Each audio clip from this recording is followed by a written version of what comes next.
ayam kicap serai. Yang ni saya tengok video Kak Zaida. Kadang-kadang tak tahu nak masak apa tu. So, saya pun ikut inspirasi daripada dia lah. Okay, jom kita start. Mula-mula tumis dulu serai dengan bawang merah. Lepas tu masukkan pula bahan kisar halus, bawang putih, bawang merah dengan halia. So, kita masukkan pula cili pul, cili giling. Ikutlah mana nak panggil ataupun cili kisar. Lepas tu kita tumis dia sampai naik bau. Stage ni memang lama sikit, saya banyak tambah air, cuma saya tak record kan. Lepas tu kita masukkan pula ayam goreng. Ayam goreng tu saya masak separuh masak, tapi macam biasa saya kadang-kadang suka masak sepenuhnya. Dan juga kentang. Okey. Dan kita gaul-gaul. Lepas tu kita seasonkan dengan garam. Kat stage ni memang season garam lah. Alright. Lepas tu kita kecam-kecam dan saya masukkan pula air asam jawa.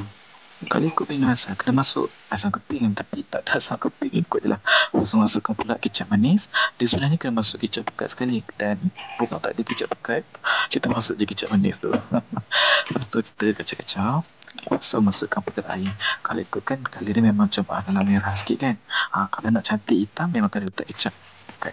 Lepas tu masukkan pula gula sikit. Dan akhirnya kita tabur dengan bawang goreng. Bawang goreng ni fungsinya nak bagi kuah tu pekat. Kalau ikutkan kat sini nanti dia akan jadi nampak pekat kan. Kalau nak tambah lagi supaya kuah dia banyak. Okey, selamat cuba.